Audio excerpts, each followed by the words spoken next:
Dear viewers, কেমন আছেন আপনারা? সবাই নিশ্চয়ই ভালো আছেন এবং নিরাপদে আছেন। দেখেন, স্ক্রিনে আপনারা একটা অনলাইন পরীক্ষার প্রশ্নপত্র দেখতে পাচ্ছেন। এখানে মোট 20টা অঙ্ক রয়েছে। এটা মূলত সংখ্যা এবং ভগ্নাংশ এই দুটো টপিককে কেন্দ্র করে, পাশাপাশি দু একটা রিলেভেন্ট অন্যান্য টপিকের অঙ্কও এখানে রয়েছে। এবং অনলাইন পরীক্ষা নম্বর 1 আমার স্পেশাল পেইড ব্যাচের যে সকল শিক্ষার্থী আপনারা রয়েছেন তাদের জন্য এই পরীক্ষাটা আমি নিয়েছিলাম। তো আমি এই প্রশ্নটা একটু সলিউশন করে দিচ্ছি, ঠিক আছে? অবশ্যই আপনারা মনোযোগ সহকারে প্রথম থেকে শেষ পর্যন্ত ভিডিওটা দেখবেন। এবং অত্যন্ত গুরুত্বপূর্ণ চাকরির পরীক্ষায় আসার মতো অঙ্কগুলোই কিন্তু আমি পরীক্ষাগুলোতে দিয়ে থাকি। তো আপনারা 1 নম্বর যে অঙ্কটা রয়েছে সেটা একটু খেয়াল করেন। বলা হচ্ছে 48 সংখ্যাটির কতটি ভাজক রয়েছে? 8টি, 10টি, 12টি নাকি 11টি? তো এই অঙ্কটা আমরা কিভাবে সলিউশন করতে পারি একটু মনোযোগ দেন। এখানে আমরা কিন্তু সলিউশন করতে পারি এইভাবে। দেখেন, সংখ্যাটা কিন্তু আমাদের 48, এটা একটা সংখ্যা। এই সংখ্যাটির ভাজক রয়েছে কতটুকু? তো আপনারা নিশ্চয়ই ভাজক সম্পর্কে ধারণা রাখেন। ভাজক মানে হচ্ছে 48কে কি দ্বারা ভাগ করা যায়, এটা হচ্ছে ভাজক। তো আমরা দেখি 48কে 1 দ্বারা ভাগ করা যায়, কেননা 1 দিয়ে তো প্রত্যেকটা সংখ্যাকেই ভাগ করা যায়, তাই না? 48কে 2 দ্বারা ভাগ করা যায়, কেননা 24 দুগুণ 48। 3 দ্বারা ভাগ করা যায়, 3 16 48। 4 দ্বারা ভাগ করা যায়, 4 12 48। 5 দ্বারা যায় না, কিন্তু 6 দ্বারা ভাগ করা যায়, 6 8 48। 7 দ্বারা যায় না, কিন্তু 8 দ্বারা ভাগ করা যায়, 6 8 48। এবার 9 10 11 এই 3টা দ্বারা ভাগ করা যায় না, 12 দ্বারা ভাগ করা যায়, 4 12 48। 13 14 15 দ্বারা ভাগ যায় না, 16 দ্বারা ভাগ যায়, 3 16 48।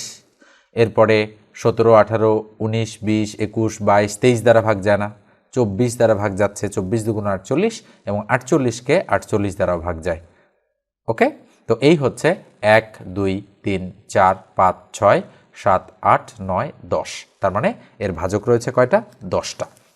কিন্তু আপনারা এখানে একটা প্রশ্ন করতে পারেন আমাকে, সেটা কি? সেটা হচ্ছে এই যে 48 এখানে সংখ্যা আছে, ছোট একটা সংখ্যা, এই সংখ্যার ভাজক বের যদি আমরা এইভাবে ম্যানুয়ালি করতে যাই তাহলে কিন্তু অনেকটা সময় আমাদের লেগে যাওয়ার কথা। ওকে, তো আমারই মোটামুটি 1 থেকে 1.5 মিনিট অঙ্কটা করতে সময় লেগে গেল। আপনাদের যারা প্রথম করেন তাদের কাছে আরও বেশি সময় লাগতে পারে সেক্ষেত্রে।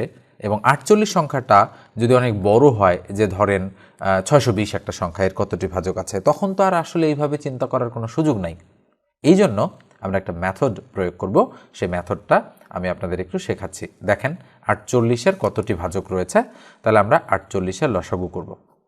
2 দিয়ে 24 দুগুণ 48, আবার 2 দিয়ে 12 দুগুণ 24, আবার 2 দিয়ে 6 দুগুণ 12, আবার 2 দিয়ে 3 দুগুণ 6। বলেন তো দেখি কয়টা 2?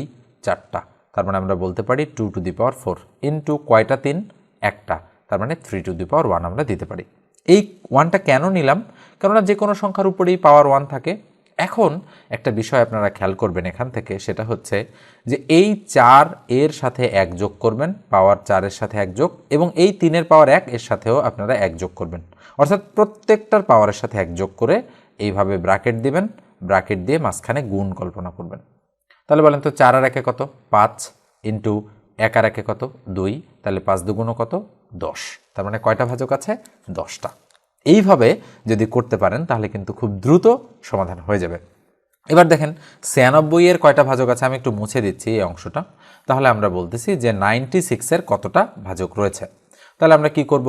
96 এই সংখ্যাটাকে আমরা লসাগু করতে থাকব। তাহলে 2 দিয়ে যায়, 4 দুগুণ 8, থাকলো 1 16, 8 দুগুণ 16, তাহলে 48 দুগুণ 96।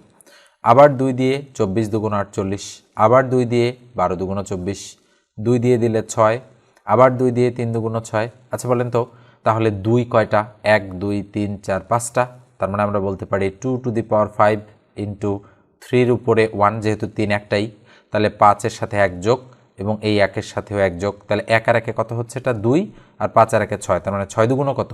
12। তার মানে কয়টা ভাজক রয়েছে? 12টা ভাজক রয়েছে। কার? 96-এর ভাজক রয়েছে কয়টা? 12টা। তার মানে উত্তর হচ্ছে ঘ। এইবার দেখেন আমাদের কিন্তু এবার কয় নম্বর অঙ্কটা রয়েছে? 3 নম্বর অঙ্ক। তো 3 নম্বর অঙ্কটাতে কি বলা হচ্ছে? এখানে বলা হচ্ছে, এই যে 3 নম্বর অঙ্কটা দেখেন, নিচের কোনটি মৌলিক সংখ্যা? মৌলিক সংখ্যার ইংরেজি কি? প্রাইম নাম্বার, বা মৌলিক সংখ্যার নিচের কোনটা, সেটা আমাদেরকে খুঁজে বের করতে বলা হচ্ছে। তো তো মৌলিক সংখ্যার সংজ্ঞা কি? যে সংখ্যাকে এক এবং ওই সংখ্যা ছাড়া অন্য কোনো সংখ্যা দ্বারা ভাগ করা যায় না তাকে মৌলিক সংখ্যা বলে, তাই না? আচ্ছা বলেন তো দেখি, এই 102 এটা তো একটা জোড় সংখ্যা, এটাকে অনায়াসেই 51 দ্বারা ভাগ করা যাচ্ছে, 51 দুগুণ 102, তার মানে এটা মৌলিক হতে পারবে না। এবার আসেন 107, এটা কি মৌলিক? আমরা একটু দেখি, চেক করতে হবে। আচ্ছা বাকিগুলো একটু চেক করে যেটা বোঝা যাচ্ছে, যেমন 125কে 5 দ্বারা ভাগ করা যায়, 5 25 125, তাই এটাও মৌলিক নয়। আবার 57কে 3 দ্বারা ভাগ করা যাচ্ছে, আমরা দেখি একটু 3 দ্বারা ভাগ করা যাচ্ছে কিনা। 3 1 3 থাকলো 2, 3 9 27, তার মানে 3 19 57, এটাকে 3 দ্বারা ভাগ করা যাচ্ছে, তার মানে এটাও কি নয়? মৌলিক নয়। সরি, এটাও মৌলিক নয়। ঠিক আছে, যেহেতু ভাগ করা যাচ্ছে, এটাও মৌলিক নয়, ভাগ করা যাচ্ছে, এটাও মৌলিক নয়, ভাগ করা যাচ্ছে, তার মানে নিঃসন্দেহে এটাই মৌলিক। কেননা 107কে 1 এবং 107 ছাড়া অন্য কোনো সংখ্যা দ্বারা ভাগ করা যায় না। এক্ষেত্রে আমরা এভাবে অপশনগুলোকে বাদ দিতে পারি, অথবা 107কে আমরা সিরিয়াল ধরে 2 দ্বারা, 3 দ্বারা, 4 দ্বারা, 5 দ্বারা, 6 দ্বারা, 7 দ্বারা, 8 দ্বারা, 9 দ্বারা এবং 10 দ্বারা ভাগ করে দেখতে পারি যে ভাগ করা যায় কিনা। 10 পর্যন্ত ট্রাই করলেই হয়ে যাবে। ওকে, এবার আমরা নিচের অঙ্কটাতে চলে যাচ্ছি। 4 নম্বর প্রশ্নটা আপনারা দেখেন স্ক্রিনে, কি দেখা যাচ্ছে এখানে বলা হচ্ছে কিন্তু যে 3721-এর বর্গমূল কত। নিশ্চয়ই আপনারা বোঝেন যে বর্গমূল এর ইংরেজি হচ্ছে স্কয়ার রুট। তাহলে বর্গমূল আমরা কিভাবে করতে পারি? আমরা লিখি সংখ্যাটা 3721 একটা সংখ্যা, এর বর্গমূল করতে হবে। তো বর্গমূল করার জন্য আমরা কি করব? এই দিকে এবং এই দিকে দুটা টান দিয়ে দেব, জোড়া জোড়া মেলালাম, কেননা বর্গমূল করতে আমাদের জোড়া জোড়া মেলাতে হয়। এইবার আমি এখানে এমন একটা সংখ্যা বসাবো, ওই সংখ্যাকে গুণ করে এটার কাছাকাছি একটা সংখ্যা হবে, অর্থাৎ এই জোড়ার কাছাকাছি একটা সংখ্যা হবে। বোঝাতে পেরেছি? তাহলে আমরা কত বসাবো এখানে? আমরা এখানে কিন্তু দেখেন, যদি 6 বসাই তাহলে 6কে 6 দ্বারা গুণ করলে 6 6 36 হয়। থাকলো কত? 1। এদিকে একটা টান দিয়ে 6-এর দ্বিগুণ এখানে বসালাম, 6 দুগুণ 12, এবং যেহেতু 1 ছোট 12 বড়, তাই এই জোড়াটা কেটে নামালাম। একটা একটা করে নামবে, কিন্তু নামবে না, কিন্তু এরা জোড়াই নামবে। তাহলে হলো 121। এখানে যদি 1 বসাই, এখানেও 1 বসাবো, ওই 1 দিয়ে 121কে গুণ করলে কত হয়? 121, অবশিষ্ট 0। তার মানে নির্ণেয় বর্গমূল কত? 61। তার মানে গ নম্বর অ্যান্সারটা এক্ষেত্রে রাইট। এবার আসেন 5 নম্বরে যে অঙ্কটা দেখা যাচ্ছে, বলা হচ্ছে √5 কী ধরনের সংখ্যা। আমি আপনাদের ক্লাসেই একটা কথা বলেছিলাম যে মৌলিক সংখ্যার উপরে যদি আমরা বর্গমূল দিয়ে দিই, তার মানে 5 একটা মৌলিক সংখ্যা, এর উপরে যদি আমরা বর্গমূল দেই, অর্থাৎ বর্গমূল দ্বারা যদি একে আবদ্ধ করি, তাহলে সেটা সাথে সাথেই অমূলদ সংখ্যা হয়ে যায়। তার মানে 5-এর আমরা কত বলতে পারি? 5-এর খ হচ্ছে অ্যান্সার। এবার আসেন বর্গমূলের 6 নম্বর প্রশ্নটাও রয়েছে, 0.101010 এর বর্গমূল কত? তাহলে আমরা কি করব? আমরা এখানে টান দিব, তাহলে 0.101010। ওকে, তাহলে আমরা জোড়া জোড়া মেলাবো। ডান দিক থেকে জোড়া মেলাতে হয়, দশমিকের বাম দিক থেকে জোড়া মেলাতে হয়, 1 জোড়া, 2 জোড়া, 3 জোড়া, আর পূর্ণ সংখ্যার ডান দিক থেকে 0 মেলাতে হয়। ঠিক আছে, তার মানে আমরা এবার এখানে 0 আছে, আমরা 0 দিয়ে নেব। দিয়ে নেওয়ার পর আমরা দেখতে পাচ্ছি এখানে কত আছে বলেন তো দেখি, এখানে আছে 1 0। তাহলে আমরা যদি 3 নেই, তাহলে 3 তিরিখা 9, থাকলো অবশিষ্ট কত? 1। আচ্ছা বলেন তো দেখি, এই 3 দিয়েই আমরা প্রেডিকশন করতে পারি কিনা? তাহলে আমরা দেখি দশমিকের পর 3 আছে, দশমিকের পর 3 আছে, তার মানে এটা দশমিকের পর 4, তার মানে এটা হবে না, এটা হবে না। আমরা এটা করা মাত্রই বুঝলাম যে খ এবং ঘ এখান থেকে আউট। তাহলে যেহেতু 9 চলে গেল, থাকলো 1, তাহলে এই 1 জোড়াটা এখানে কেটে নামালাম, তাহলে 110। আচ্ছা বলেন তো 3-এর দ্বিগুণ কত? 6। তাহলে এখানে যদি আমি 1 বসাই, তাহলে এখানেও 1 বসাতে হবে, 1 দিয়ে 61কে গুণ করলে 61। এখানে যদি আমি 2 বসাতাম, এখানেও 2 বসাতে হতো, তাই 2 দিয়ে 62কে গুণ করলে 120-এর বেশি হয়ে যেত। এখানে তো রয়েছে 110, তার মানে একই বসবে। আচ্ছা এবার বলেন দেখি 3 1, তার মানে 3 1 তো এখানে রয়েছে, আর করার দরকার নাই, কারণ এখানে 3 2 ছিল। ওকে, তার মানে ক নম্বর অ্যান্সারটা রাইট। বেশি করা যাবে না, এমসিকিউর জন্য যতটুকু প্রয়োজন ততটুকুই করতে হবে। এরপরে আসেন 7 নম্বর যে অঙ্কটা রয়েছে, এখানে আমরা কি করতে পারি? তো এই যে দশমিক রয়েছে, এইখানে দশমিক রয়েছে, এখানে একটা দশমিক রয়েছে, এই যে দশমিক বিন্দুগুলো, এগুলোর ডান দিকের ঘরগুলো আমাদের খেয়াল করতে হবে। তো দেখেন দশমিকের পরে 1 ঘর, দশমিকের পরে 2 ঘর। ওকে, তাহলে কি করব? এখানে একটা 0 দিয়ে এই দশমিক আর এই দশমিক আমরা তুলে দেই। নিয়মটা আমি শিখিয়েছি আপনাদেরকে। এবার দশমিকের পর 1 ঘর, দশমিকের পর 1 ঘর, তাহলে এই পয়েন্ট মানে দশমিক আমরা তুলে দিলাম। এবার দশমিকের পর 3 ঘর, দশমিকের পর 2 ঘর, তাহলে এইদিকে একটা 0 দিয়ে আমরা এই দশমিক তুলে দিতে পারি। ক্লিয়ার বিষয়টা আপনারা? এবার আসেন সংখ্যাটা কি তৈরি হলো, এবার আপনারা একটু খেয়াল করেন।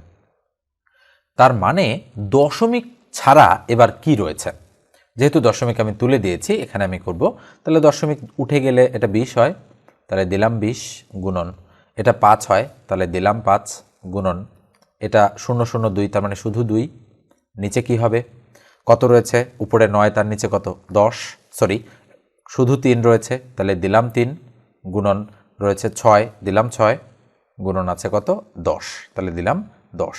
তাহলে 20কে যদি আমি 10 দিয়ে কাটি, 10 দুগুণ 20, 2, 2 দিয়ে যদি আমি 6কে কাটি, 3 দুগুণ 6, ওকে। তাহলে কত থাকলো বলেন তো দেখি, উপরে 5 আর 2, তাহলে 5 দুগুণ 10, আর নিচে 3 তিরিখা কত 9, তার মানে উপরে 10, তার নিচে 9 হচ্ছে অ্যান্সার। তার মানে কোনটা, খ নম্বর অ্যান্সারটা রাইট। ওকে, এবার আমরা পরের অঙ্কগুলোতে চলে যাচ্ছি। 8 নম্বর অঙ্কটা একটু খেয়াল করেন। এই ধরনের অঙ্ক কিন্তু বিভিন্ন চাকরির পরীক্ষায় অসংখ্যবার আসে এবং এগুলো আপনারা পারেন অনেকেই। তো আমরা কিভাবে পরীক্ষার হলে সলিউশন করব, বলা হচ্ছে নিচের ভগ্নাংশগুলোর মধ্যে কোনটি বৃহত্তম, এটা আমাদের প্রশ্ন। তো বৃহত্তমটা খুঁজে বের করার জন্য আমরা করব কি, যে এই কোণাটা আগে গুণ করব। মনে রাখতে হবে এই কোণাটা আগে গুণ করে প্রথমটার নিচে বসাবো। তাহলে 4 দুগুণ কত হয়, 4 দুগুণ কিন্তু আমাদের 8, বসালাম 8। এবার এই কোণাটা গুণ করব, 3 তিরিখা কত হয় 9, তার মানে বৃহত্তম যেহেতু বের করতে বলেছে, তার মানে 8 বড় না 9 বড়, অবশ্যই 9 বড়, তাই এটাকে আমরা ক্রস করে দিলাম। এবার এইটা থাকলো আমাদের বড় হিসেবে। এবার এই দুটোর মধ্যে কম্পেয়ার, তাহলে 3 আর 5 গুণ করে এটা বসাবো, 3 5 15, আর 4 গুণ করে বসাবো, 4 4 16, তাহলে বড় কোনটা 16, তাই এটা ক্রস। এবার এই দুটোর মধ্যে কম্পেয়ার, 4 আর 7 গুণ করে 4 7 28, আর 5 আর 5 গুণ করে 5 5 25। আচ্ছা বলেন তো দেখি, 25 তো ছোট তাই না, তাই এটা ক্রস। তাহলে নির্ণয় বড় সংখ্যা 4/5, তার মানে সঠিক উত্তর কত, 8-এর অ্যান্সার হচ্ছে কিন্তু গ। তার মানে গ নম্বর অ্যান্সারটা এক্ষেত্রে আমাদের রাইট। ঠিক আছে, এরপরে এটা আমি মুছে দিচ্ছি। পরে দেখেন 9 নম্বর অঙ্কটাতে কি বলা হচ্ছে, কোনটি ক্ষুদ্রতম। ক্ষুদ্রতম মানে কি, ছোট, মানে কোনটা ছোট।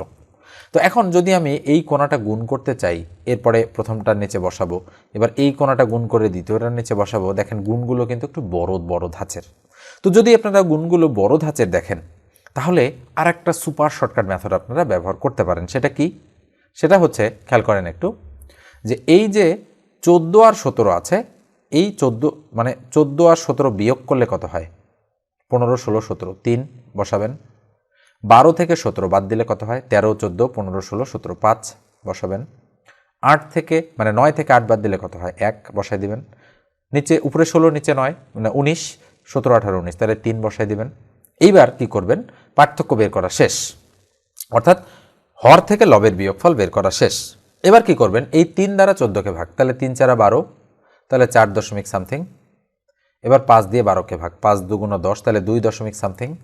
1 দিয়ে 8কে ভাগ, 8 1 8, 3 দিয়ে 16কে ভাগ, তাহলে 3 6 18, সরি তাহলে 3 5 15, তাহলে 5 দশমিক সামথিং। আচ্ছা বলেন তো, যেহেতু ক্ষুদ্রতম বের করতে বলেছে, এই 5 8 2 4 এদের মধ্যে ছোট কোনটা, ছোট হচ্ছে 2, তাই 2 এসেছে যেহেতু এটা থেকে, তাই নির্ণেয় ছোট সংখ্যা 12/17। দেখেন ম্যাজিকের মতো কিন্তু আমাদের অঙ্ক হয়ে যাবে। ঠিক আছে, তো এই যে পদ্ধতিটা আমি শেখালাম, এই পদ্ধতিটা যদি আমরা এখানে অ্যাপ্লাই করি, দেখা যাক হয় কিনা। যেহেতু এটা বড় বের করতে বলেছে, তাহলে আমরা অ্যাপ্লাই করব। তাহলে বলেন তো দেখি, উপরে 2 তার নিচে 3 বিয়োগ করলে কত হয়, 1, তাহলে এটা বিয়োগ করলে কত হয় 1, এটা বিয়োগ করলে কত হয় 1, এবং এটা বিয়োগ করলে কত হয় 2। তাহলে আমি 2কে যদি 1 দ্বারা ভাগ করি তাহলে 2, 3কে 1 দ্বারা ভাগ করলে 3, 4কে 1 দ্বারা ভাগ করলে 4, আর 5কে যদি 2 দ্বারা ভাগ করি তাহলে 2.5। বলেন তো যেহেতু বৃহত্তমটা বের করতে বলেছে, এই 2 বড় 3 বড় 4 বড় নাকি 2.5 বড়, নিশ্চয়ই 4 বড়, তার মানে নির্ণয় বৃহত্তম সংখ্যা এটাই। দেখেন দুটাই কিন্তু ইফেক্টিভ ওয়ে। তো আমি বলবো কোনাকুনি গুণ করে আপনারা এই ছোট সংখ্যাগুলোর ক্ষেত্রে করবেন, আর একটু বড় সংখ্যা হলে যদি গুণ করতে সময় লেগে যায়, তাহলে আপনারা এই ট্রিক্সটা অবলম্বন করবেন। দেখেন এই বিষয়গুলো যারা জানেন তারা অঙ্কে কিন্তু অনেক দক্ষ এবং খুব দ্রুত সলিউশন করতে পারেন। আপনারা যারা জানেন না, তারা আমার পেইড ব্যাচে জয়েন করতে পারেন মাত্র 510 টাকা অফারে। এবং বর্তমান সময়ে হচ্ছে নিবন্ধনের জন্য যদি আপনারা ব্যাচটাতে জয়েন করেন 510 টাকা অফারে, এবং নিবন্ধন পরীক্ষার আগ পর্যন্ত কিন্তু ব্যাচটা চলতেই থাকবে। আপনারা 01642702760 এই নাম্বারে আমার সাথে জয়েন করতে পারেন। আপনারা অবশ্যই এবং হোয়াটসঅ্যাপে আপনাদের নক দিতে হবে। নর্মাল কল করতে পারেন, তবে হোয়াটসঅ্যাপে নক দিলে সবচেয়ে বেটার। আমি হোয়াটসঅ্যাপে বেশি যোগাযোগ রাখি সবার সাথে। ওকে, তো আমরা পরের অঙ্কটাতে চলে যাচ্ছি। এটা একটু মুছে দিই আমি। তো দেখেন এখন 10 নম্বর যে অঙ্কটা রয়েছে, এই অঙ্কটাতে কি বলা হচ্ছে, এই ধরনের অঙ্কও কিন্তু আসতে দেখা যায়। তো দশমিকের পর 1 ঘর, দশমিকের পর 2 ঘর, দশমিকের পর 3 ঘর। সহজ বুদ্ধি হচ্ছে তাহলে 1 ঘর আর 2 ঘর, 3 ঘর আর 3 ঘর, 6 ঘর। তাহলে দশমিকের পর 6 ঘর থাকবে। তাহলে আমরা দেখি দশমিকের পর এখানে 6 ঘর আছে, তার মানে 1 আর 1 আর 1 গুণ করলে তো একই হয়, তাই না? দশমিকের পর 5 ঘর, এটা হবে না। দশমিকের পর 3 ঘর হবে না। দশমিকের পর অনেক বেশি ঘর আছে, এটাও হবে না। তাহলে সঠিক উত্তর কত? ক। ঠিক আছে, এবার আমরা পরের অঙ্কটাতে চলে যাচ্ছি। স্ক্রিনে দেখতে পাচ্ছেন 11 নম্বরে যে অঙ্কটা রয়েছে, এটা কিন্তু সরলের একটা অঙ্ক এবং সংখ্যার আলোচনায় আমরা এই ধরনের অঙ্কগুলোও আলোচনা করে থাকি। তো খেয়াল করেন বিষয়টা কি রয়েছে উপরে, 5 ভাগ 15 গুণন 15, নিচে রয়েছে ভাগ টান দিয়ে 5 ভাগ 15 এর 15। তো এই অঙ্কগুলো করার সময় সরলের একটা স্পেশাল সূত্র রয়েছে, অনেকেই আপনারা জানেন হয়তো, ব এর ভাগু যোবি। ওকে, বতে কি বোঝায়? বন্ধনী, তারপরে এর কাজ। বন্ধনী মানে প্রথম বন্ধনী, দ্বিতীয় বন্ধনী এবং তৃতীয় বন্ধনী। এর পূর্বে রয়েছে রেখা বন্ধনী, তার মানে রেখা বন্ধনী, প্রথম বন্ধনী, দ্বিতীয় বন্ধনী, তৃতীয় বন্ধনী, এগুলো বন্ধনীর আন্ডারে। এরপরে এর কাজ, তারপরে ভাগের কাজ, তারপর গুণ, তারপর যোগ, তারপর বিয়োগের কাজ। এই সিরিয়ালটা মেনটেন করতে হয়। ইংরেজিতে যেটাকে আমরা বলি বদমাশ রুল, BODMAS, বদমাশ রুল। বিতে ব্র্যাকেট, ওতে অফ, ডিতে ডিভিশন, এমতে মাল্টিপ্লিকেশন, এতে অ্যাড আর এসতে সাবস্ট্রাক্ট। ওকে, এই হচ্ছে বদমাশ রুল। এই রুলটা ফলো করে আমাদের কিন্তু অঙ্ক করতে হয়। তো এটা যারা ইংরেজি ভার্সনে অঙ্ক করেন তাদের জন্য, আর এটা বাংলা ভার্সনে যারা অঙ্ক করেন তাদের জন্য। খেয়াল করেন একটু, তাহলে আমরা অঙ্কটা একটু তুলবো। এখানে 11 নম্বর অঙ্কটা আমরা তুলছি একটু। এখানে দেখেন 5 ভাগ 15 গুণন 15, নিচে কি? নিচে রয়েছে 5 ভাগ 15 এর 15। ঠিক আছে, তাহলে ইকুয়াল ভাগটান দিলাম, দিয়ে বলেন তো দেখি, উপরে তো আলাদা নিচে আলাদা, তার মানে উপরেরটা আলাদা অঙ্ক, নিচেরটা আলাদা অঙ্ক, এই হিসেবে করবেন। তাহলে যেহেতু এখানে বন্ধনী নাই, এর নাই, তাহলে সরাসরি ভাগের কাজ, আর গুণ রয়েছে, তাহলে ভাগের কাজটা করার পর গুণের কাজটা করব। তাহলে ভাগের কাজ আমরা কিভাবে করব? 5 ভাগ 15, তাহলে 5 ভাগ 15 মানে কি বিষয়টা? 5 লিখলাম, ভাগটাকে যদি আমি গুণ করে দিই, 15-র নিচে যে 1 আছে সেই একটা উপরে যায় আর 15টা নিচে আসে। এটা আপনাদের মনে রাখতে হবে। ভাগ চিহ্নকে গুণ করলে নিচের সংখ্যা উপরে যায়, উপরের সংখ্যা নিচে আসে। তাহলে যে কোনো সংখ্যায় যে 15 একটা সংখ্যা, এর নিচে কত আছে? 1, আমরা তো ধরেই নেই, তাই না বিষয়টা? এভাবে তাহলে গুণন 15 আমরা দিয়ে দিলাম। এরপর নিচের লাইনে দেখেন ভাগ আছে কিন্তু এরও আছে, তাহলে ভাগের পূর্বে এর কাজ করতে হয়, তাহলে আমরা 5 ভাগ দিয়ে দিলাম। এবার এর কিন্তু গুণের মতো কাজ করে, 15 গুণ করলে কত হয়? 225। এটা কিন্তু আপনাদের বুঝতে হবে। এর মানে এর লেখা থাকলে কাজটা আগে করব, কিন্তু গুণের মতো কাজ হবে। তাহলে ইকুয়াল, বলেন তো দেখি আমরা 15 কাটতে পারি কিনা? অবশ্যই কাটা যায়। তাহলে উপরে 5 একে কত থাকে? 5, আর নিচে আবার একইভাবে 5 ভাগ চিহ্নটাকে যদি গুণ করে দেই, 225-এর নিচে 1 আছে, 1 উপরে যায় আর 225টা নিচে চলে আসে। এইবার বলেন তো এই 5 নিচের সংখ্যা না উপরের সংখ্যা? উপরের সংখ্যা, তার মানে এই যে এখানে 5, তাহলে ইকুয়াল উপরে 5, তার নিচে আমরা বসাতে পারি 5 ভাগ 225। এখন আমি যদি কাটাকাটি করি তাহলে কিন্তু করতেই পারি, কিন্তু আমি এই ভাগটানটাকে ক্যালকুলেশন, এইখানে আমি একটু ক্যালকুলেশনটা করছি। উপরে 5 আছে, 5 লিখলাম, মেইন ভাগটান তো এইটা, তাই না? সমান বরাবর, তাহলে ভাগটাকে আমি গুণ করে দিলাম। এবার 225 উপরে চলে গেল আর 5টা নিচে নেমে আসলো। তাহলে 5 5 কাটা, তাহলে ফলাফল হিসেবে আসলো 225, তার মানে 225। তাহলে সঠিক উত্তর কত? সঠিক উত্তর হচ্ছে ক নম্বরটা। দেখেন আস্তে আস্তে কিন্তু এই ধরনের অঙ্ক করতে হয়, তাড়াহুড়ো করলে কিন্তু ভুল হয়ে যাবে। তবে এত আস্তে করা যাবে না যেন পরীক্ষার হলে সময় পার হয়ে যায়, যতটুকু সময় বরাদ্দ আছে। তো আমরা একটা মুছে দিচ্ছি। দেখেন এখন বিষয়টা কি, 12 নম্বরে যে অঙ্কটা রয়েছে, যে -1 হতে কত বিয়োগ করলে বিয়োগফল 0 হবে। তাহলে আমি এখানে লিখতেছি -1 বা বিয়োগ 1, আমি লিখলাম বিয়োগ 1 হতে কত বিয়োগ করলে, তার মানে আমরা কত বিয়োগ করলে, তার মানে ফাইনালি কিন্তু বিয়োগ করতে হবে আমাদের। এখন আপনারা হয়তো মনে করতে পারেন 1 বিয়োগ করলে, তার মানে -1 হতে 1 বিয়োগ করলাম 0 হলো। এটা কিন্তু ভুল, আপনারা ভুল পথে পা বাড়ালেন। কি বলেছে, -1 হতে কত বিয়োগ করলে, তাহলে 1 বিয়োগ করলে, আচ্ছা এটা কি আমরা বিয়োগ করেছি? নিশ্চয়ই না। তার মানে আমি যদি এটাকে বিয়োগ করতাম, তাহলে বিয়োগ করলে এখানে যোগ চিহ্ন আছে, তাহলে এখানে তো বিয়োগ চিহ্ন দিতে হতো, তাই না? তাহলে এটা তো -2 হয়ে যেত। এই কারণে এটা ভুল।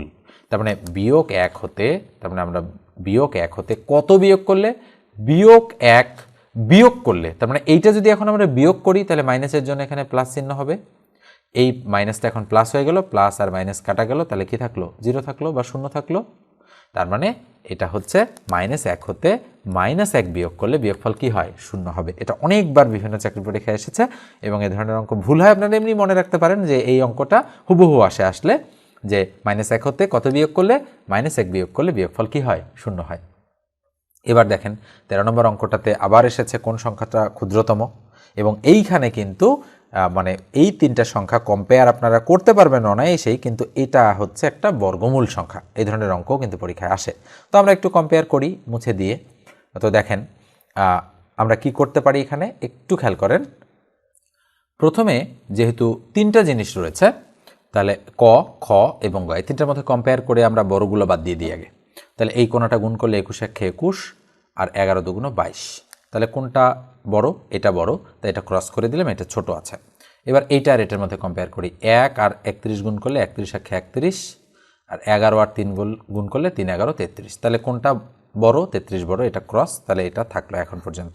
তার মানে এই জিনিসটা আমাদের থাকলো মাথায় যে 1/11 হচ্ছে আমাদের আছে। এখন আমরা দেখি যে এইটা বড় না ছোট।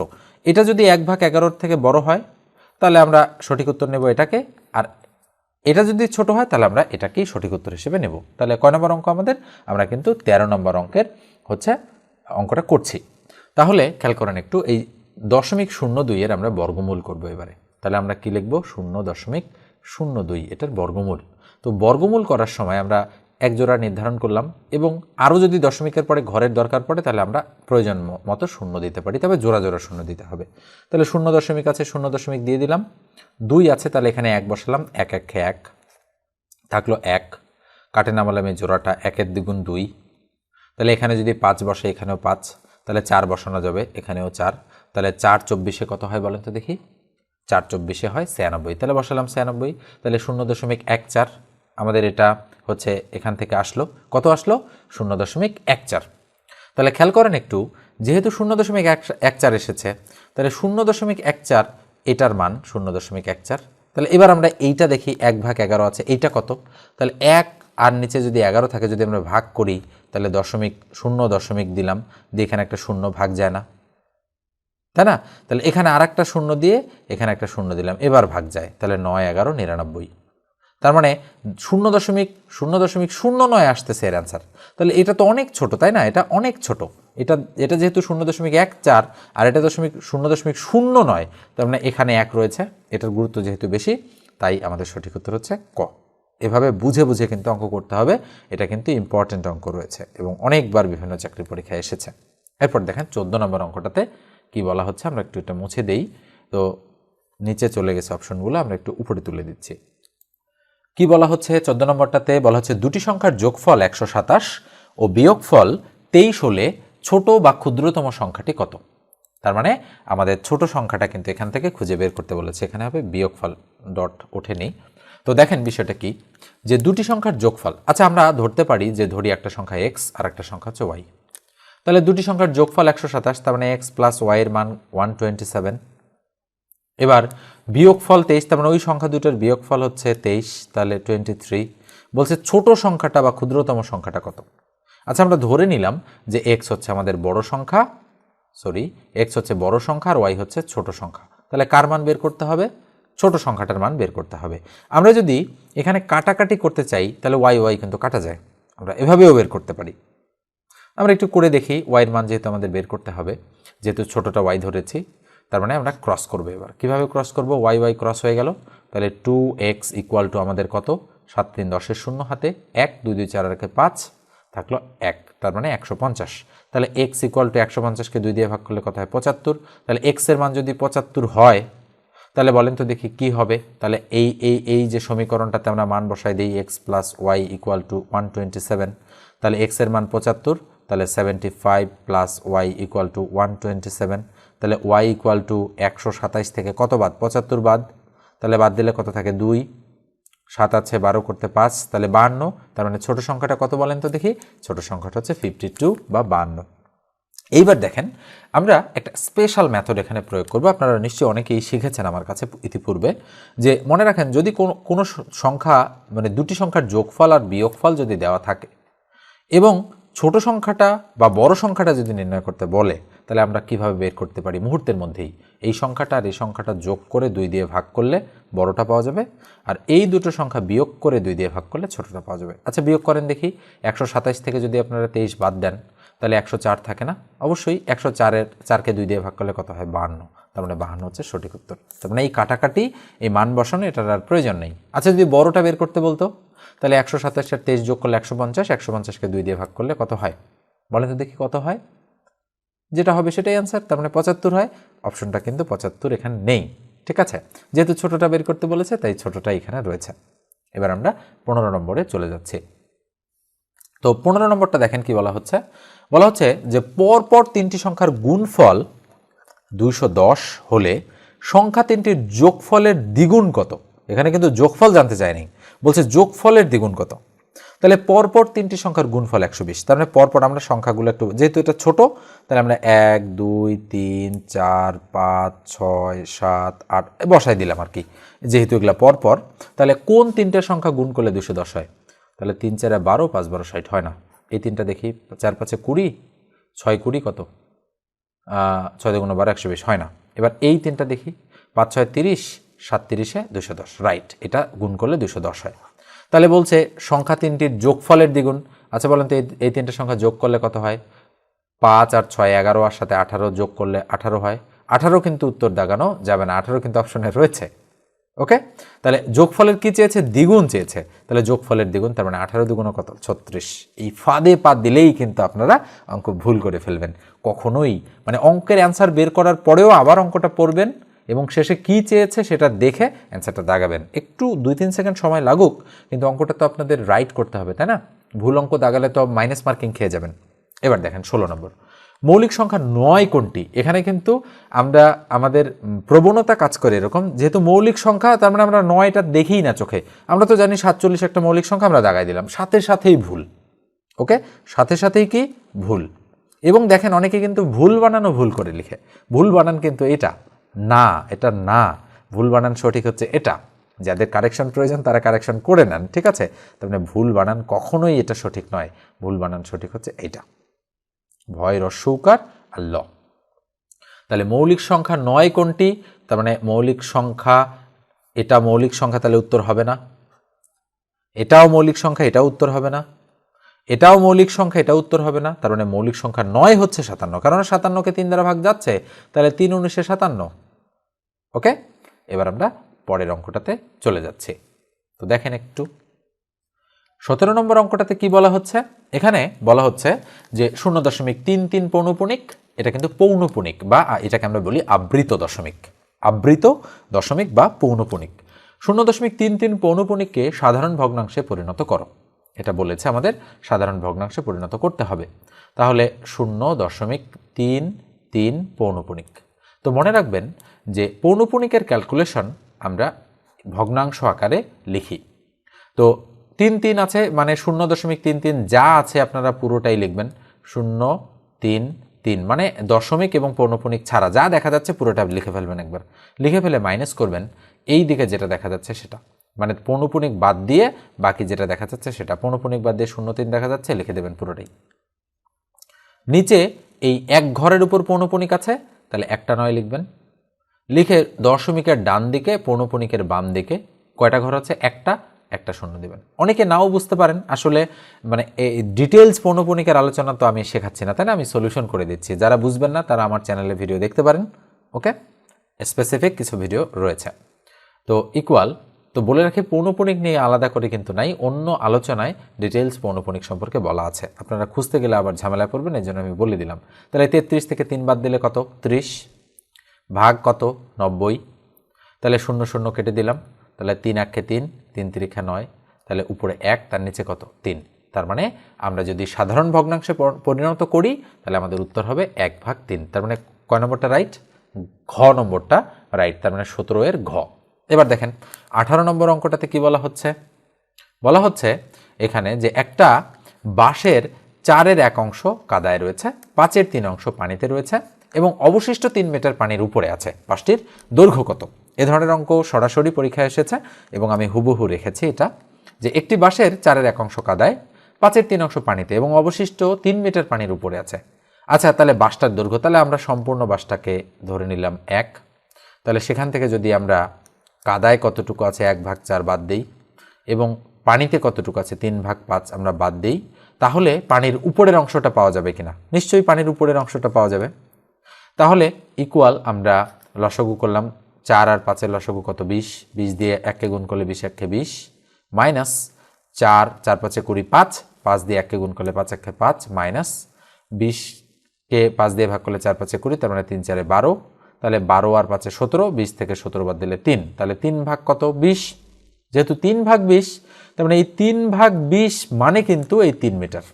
নিশ্চয়ই বোঝা যাচ্ছে, কারণ এই 3/20 তো মানে অবশিষ্ট অংশ, তাই না? মানে পুরোটা থেকে তো কাদায় আর পানিতে বাদ দেওয়ার পরে, সরি মাইনাস করার পর, এখানে মাইনাস চিহ্ন হতো, মাইনাস করার পর কিন্তু কি এসেছে বলেন তো দেখি? এই অংশটা এসেছে, তার মানে এই অংশটা মানে 3 মিটার। তাহলে আমরা কি বলতে পারি? 3/20 মানে 3 মিটার। তাহলে 1 অংশ মানে কতটুকু? তাহলে এটা তো উল্টে যাবে, তার মানে 3 গুণন উপরে যাবে 20, তার নিচে আসবে 3, এটা উল্টে যাবে। তাহলে এটা কাটা গেলে কয় মিটার হবে? 20 মিটার। তার মানে 20 মিটার হচ্ছে আমাদের অ্যান্সার। তাহলে সঠিক উত্তর গ। ঠিক আছে, এরপর 19 নম্বর অঙ্কটা দেখেন। বলা হচ্ছে পরপর 10টি সংখ্যার প্রথম 5টির যোগফল 560 হলে শেষ 5টির যোগফল কত? তাহলে আমরা কিভাবে অঙ্কটা করব? 19 নম্বর অঙ্কটা আমরা করব কিভাবে? গুরুত্বপূর্ণ অঙ্ক এটা, অনেকবার এসেছে বিভিন্ন পরীক্ষায়। বলেছে পরপর, কিন্তু পরপর মানে বোঝেন নিশ্চয়ই, তার মানে একটা সংখ্যা যদি x হয়, আর একটা x+1, তারপরে আর একটা কি x+2, তারপরে আর একটা কি x+3, আর একটা হচ্ছে x+4, তাহলে কয়টা সংখ্যা হলো? আমরা একটু গুনি, তাহলে 1টা 2টা 3টা 4টা 5টা সংখ্যা। ওকে, তাহলে পরপর 10টি সংখ্যার প্রথম 5টির যোগফল 560, তার মানে আমরা বলতে পারি কি x+1 এটা দ্বিতীয়টা, plus x+2 তৃতীয়টা, x+3 চতুর্থটা, x+4 পঞ্চমটা, equal কত? বলা আছে 560। তাহলে 560, তার মানে এটা অ্যাকর্ডিং টু দ্য কোশ্চেন। ওকে, এটি কিউ। তাহলে x x x x x, তাহলে 5x, 5টা x যেহেতু 1 2 3 4 5টা, তাহলে 1 2 এর 3 3 3 6 6 4 10, তাহলে 5x + 10 ইকুয়াল টু কত? 560। তাহলে 5x এর মান কত আসে? 560 থেকে 10 মাইনাস করলে 550।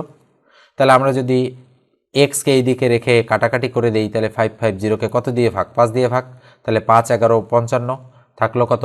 0, তাহলে 110। তার মানে আমরা বলতে পারি যে x এর মান হচ্ছে কত? আমাদের 110। তাহলে x যদি আমাদের 110 হয়, আচ্ছা বলেন তো তাহলে x এর মান 110, তাহলে x+1 এর মান 111, x+2 এর মান কত? 112, এটা কত? 113, এটা কত? 114। তাহলে প্রথম 5টা সংখ্যা 110 থেকে 114 পর্যন্ত। এবার বলেছে কি যে আমাদের বলেছে এবার কিন্তু যে শেষ 5টির যোগফল কত? তাহলে শেষ 5টা কি হবে? 114 পর হবে 115, 116, তারপরে 117, 118, 119। ওকে, তার মানে আমরা কিন্তু যোগ করার জন্য এখন এইভাবে উপর নিচ করে লিখলাম। তাহলে 9 8 9 17, 17 8 6 কত? 17 8 6 23, 23 আর সাথে কত? 30, আর 5 35 এর 5। আপনারা দেখেন এটার শেষে 5, এটার শেষে 5, তার মানে এই দুটো অলরেডি ক্রস। একটু লক্ষ্য করবেন অঙ্ক করার সময়। তাহলে কত এসেছে? 35 এর 5, হাতে কত? 3, 3 এর 4, 4 এর 5, আর 6 এর 7, আর 8। তার মানে দেখেন এটা কিন্তু আর দেওয়া, এটা কিন্তু আর দরকার নাই, তার মানে এটাই অ্যান্সার। আর যোগটা কিন্তু আমি সম্পূর্ণ করলাম না, এমসিকিউ পরীক্ষায় কিন্তু এভাবেই করতে হয়, নিশ্চয়ই বুঝতে পেরেছেন। তো এরপর যে একটু বলি, এই ভিডিওটা যেহেতু আমি সবার জন্য আপলোড করে দিচ্ছি, আপনারা যারা নতুন দেখছেন তারা অবশ্যই সাবস্ক্রাইব করে দেন, আর যারা ফেসবুক পেজ থেকে দেখছেন তারা ফলো দিয়ে রাখেন, আর ভিডিওটাতে অবশ্যই একটা লাইক দিয়ে দিবেন। ওকে, আর এই ধরনের অঙ্কগুলো আমার যারা পেইড ব্যাচের শিক্ষার্থী না, তারাও আপনারা চান কিনা কমেন্ট সেকশনে কমেন্ট করে জানাবেন। ঠিক আছে, আমি একটু মুছে দিচ্ছি, দিয়ে আমি 20 নম্বর অঙ্কটা এবারে আপনাদেরকে করে দিব। 20 নম্বরটা দেখেন। 20 নম্বরটা হচ্ছে যে 1952 সালের 21 ফেব্রুয়ারি, এখানে ডট একটা দিতে ভুলে গিয়েছি, 1952 সালের কত ফেব্রুয়ারি বলা হচ্ছে? 21 ফেব্রুয়ারি কী বার ছিল আমাদের কাছে জানতে চাচ্ছে। তো এই ধরনের প্রশ্ন আপনাদেরকে কিছুটা মুখস্থই রাখতে হবে। আমি ইচ্ছা করি এই প্রশ্নটা দিয়েছি। এটা ম্যাথমেটিক্স রিলেটেড প্রশ্ন নয় যদিও, তারপরেও অনেক সময় ম্যাথের মধ্যে কিন্তু এই বিষয়টা চলে আসতে পারে। ওকে, তো দেখেন এটা কিন্তু বৃহস্পতিবার। আমরা গুরুত্বপূর্ণ ডেটগুলো জানবো যে 1952 সালের 21 ফেব্রুয়ারি ছিল বৃহস্পতিবার, এবং এইটা করার জন্য একটা মেথড রয়েছে। ওকে, স্পেশাল একটা মেথড রয়েছে, স্পেশাল মেথড। এবং সেই স্পেশাল মেথডটা যদি আপনারা শিখতে চান এবং যে কোনো সালের 2000 সাল, 2050 সাল, 2075 সাল, 2120 সাল, 2500 সাল, যে কোনো সালের ক্যালেন্ডার তৈরি করা যাবে। আমি যদি একটা নিয়ম আপনাদেরকে জানিয়ে দেই, মাত্র 5 মিনিটের একটা আলোচনা যদি আপনাদেরকে করে দেই, তাহলে আপনারা যে কোনো ক্যালেন্ডার তৈরি করতে পারবেন অনায়াসেই, এবং যে কোনো ডেট কী বার সেটাও কিন্তু আপনারা বলে দিতে পারবেন। আপনারা যারা শিখতে চান অবশ্যই আমার সাথে যোগাযোগ করবেন, এবং পেইড ব্যাচের শিক্ষার্থীদের জন্য স্পেশালি আমি এই বিষয়গুলো শিখিয়ে থাকি। আপনারা যারা সাধারণ শিক্ষার্থী রয়েছেন তারা যদি শিখতে চান বিষয়গুলো, এবং খুবই স্মার্ট একটা ওয়ে রয়েছে এটা জানার জন্য, তারা অবশ্যই আমার পেইড ব্যাচে জয়েন করেন। 01642702760 এই নাম্বারে সরাসরি কল করতে পারেন, এবং হোয়াটসঅ্যাপেও যোগাযোগ করতে পারেন আমার সাথে। কোর্সের ফি মাত্র 510 টাকা। এবং কি কি থাকছে কোর্সে? নিবন্ধন, প্রাইমারি, বিসিএস, স্পেশালি 3টাকে লক্ষ্য করে কোর্সগুলো ডিজাইন করা। পাশাপাশি তৃতীয় চতুর্থ শ্রেণীর যারা বিভিন্ন গ্রেডের অর্থাৎ 10 থেকে 20 গ্রেডের পরীক্ষাগুলো দিবেন তাদের জন্য কিন্তু খুব গুরুত্বপূর্ণ। ওকে, তো আপনারা অবশ্যই যদি মনে করেন যে আমি কোর্সে জয়েন করতে চাই, তাহলে এই নম্বরে যোগাযোগ করবেন, এবং 510 টাকা কোর্স ফি বিকাশে পে করতে হবে, এবং নাম্বারটা আমি বলে দেব, বিকাশ নম্বরটা, আপনারা যোগাযোগ করলে। ওকে, এবং কি পাবেন? আরও গুরুত্বপূর্ণ অঙ্কের একটা শীট পাবেন, যেটা সলিউশন করলে 10 থেকে 12টা অঙ্ক আপনারা অনায়াসেই সেখান থেকে হুবহু কমন পেয়ে যাবেন। ঠিক আছে, তো আজকে এ পর্যন্তই রাখছি। দেখা হবে পরের কোনো ভিডিওতে। সে পর্যন্ত ভালো থাকেন, সুস্থ থাকেন। ধন্যবাদ সবাইকে। আর একটা কথা, আপনারা অনেকেই আমাকে বলেন যে ক্লাসগুলো করার পর রেকর্ড থাকে কিনা ভিডিও। অবশ্যই কিন্তু রেকর্ড থাকে, একদম লাইফ টাইম আমি রেকর্ড রাখার চেষ্টা করি। একবার যারা আমার কাছে ভর্তি হন, আমি যদি প্রয়োজন মনে করি অন্য ব্যাচেরও অ্যাক্সেস আমি দিয়ে দিই, এবং লাইভ ক্লাস হয় কিন্তু ম্যাক্সিমাম ক্লাসেই লাইভ, আর অল্প কিছু ক্লাস আমি রেকর্ডেড দিয়ে থাকি আপনাদের প্রয়োজন অনুসারে। ঠিক আছে, তো ভিডিওটি পর্যন্তই রাখছি। আপনারা মনোযোগ সহকারে দেখেছেন নিশ্চয়ই। আপনাদেরকে আরও একবার ধন্যবাদ জানাচ্ছি।